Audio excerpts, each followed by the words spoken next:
Look at me, the man of God. I'm looking at you. I don't feel like going. So we have no right. We have no right To this woman. to this woman. Or future generations. Or future generations.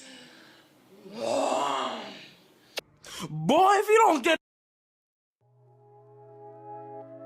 Hey, what's going on, guys? Pastor Frederick here, back with another video. Have you ever heard of an exorcist? Have you ever seen the movie The Exorcist? I saw the movie and it scared me out of my mind. Power to confront this cruel demon. But I always thought that was just Hollywood, smoke and mirrors, dramatization. I didn't think any of that stuff was real. But apparently there is a real life exorcist named Bob Larson. He claims to be the real deal. Now, Bob Larson is one of those guys where if you listen to his videos, if you watch his deliverances or his exorcisms, it's clear that this guy is a fraud. It's clear that this man has an agenda.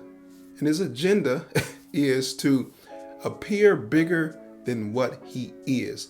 This is my problem with many of these deliverance ministers. They do not submit. They're not subservient to Christ.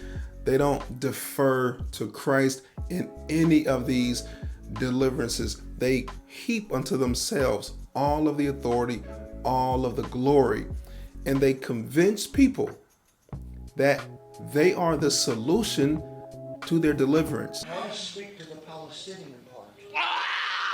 Look at me. Look at me.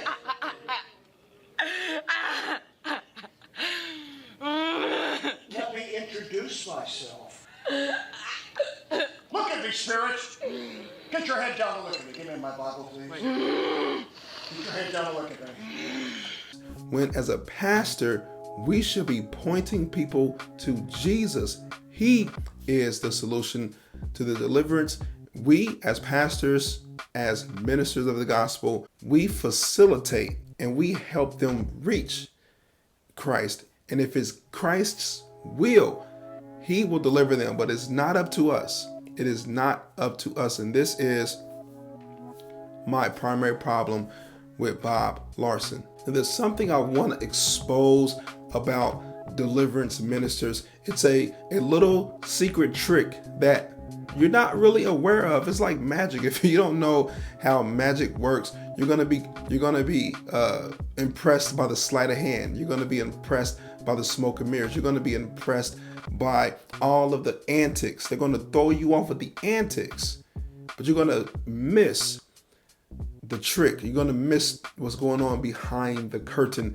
So what am I talking about? I'm talking about something called suggestibility. Suggestibility is what deliverance ministers specialize in. Who spoke to you during Thomas's exorcism? He's drawn some of his demons. Who actually spoke to you during that exorcism? Well, the evil spirit spoke through him and talked about how his ancestors had performed these terrible blood sacrifice rituals, which had given them generational embedment in his bloodline to bring about his possession. And you said you actually spoke to a demon from, was it 500 generations? That's what they claimed, yes. Do you ever worry about there being a high degree of suggestibility in what you do? Because when I was watching with him, you started talking about snakes, and then he started kind of slithering and hissing. They specialize in suggesting certain responses or reactions from the individuals they're claiming to deliver. You see, suggestibility works on people who are gullible. Those are the types of people that individuals like Bob Larson and many others, they look for. These people are also vulnerable. They're vulnerable because they may have real physical ailments. They may have true sins that they're wrestling with, things that they're really going through, and they need some type of alleviation. They need some help. They need some some deliverance. So they look to deliverers. They look to the Bob Larsons and the Isaiah Saldivar's and the Alexander Pagani's and the Marcus Rogers. They look to these people to deliver and save them because they're truly vulnerable. But they don't look to Christ. And these people are doing these individuals a disservice by suggesting certain reactions for them. What do I mean by that? Well, they ask, what is the name of the spirit? Who are you? What's your name? What's your name? My name Is? What is it?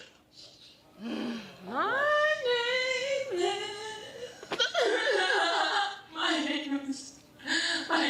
is. What? My name is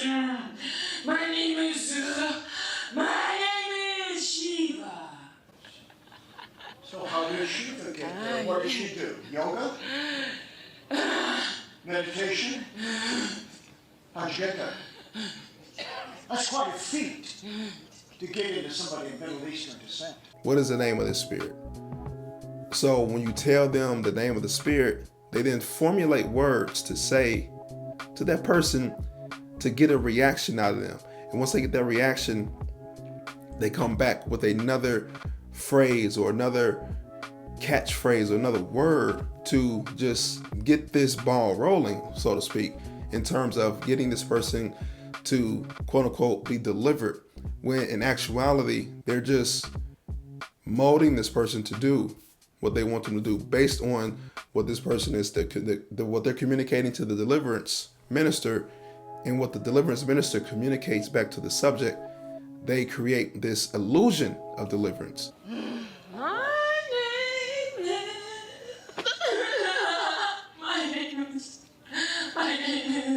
What? My name is Shiva. But it's just pure suggestibility. This is called behavior modification or behavior training. They're training these people subconsciously to act as if they're truly being delivered, or they think they are being delivered, but they're really not being delivered. In fact, they're being conned. They're being bamboozled, hoodwinked, led astray. These people are not being delivered from the stuff they're dealing with. You say that it's $495 for an in-person encounter, That's correct. $395 for a Skype, Correct. and $295 for phone. Correct. So you can do an exorcism on the phone? Well, it's not as good as in person, but Yeah, for some people, I don't know. I'm asking. sure, I can do, but it's, Educate me it's here. not the best, but we do what we can because some people can't make arrangements to travel to see us. Boy, if you don't get I don't know what's worse, the fact that he charges for deliverance or people are actually paying this guy for deliverance. This is the pinnacle of nonsense. This is the pinnacle of blasphemy. This is what these guys do. These guys are making money off of people, quote unquote, being delivered, but they're not being delivered. If it's not God's will, you're not going to be delivered. If it is God's will, you will be delivered. But that is not up to Bob Larson. That is not up to Isaiah Saldivar. That is up to Jesus Christ himself. That is not up to me. That is up to Christ. Do I believe we have spiritual authority? Absolutely. Do I believe we have authority over the demonic forces? Absolutely. But do I believe we can will someone's deliverance? Do I believe we can force and manifest someone's deliverance? Absolutely not. That is not up to us. That is up to Jesus Christ alone.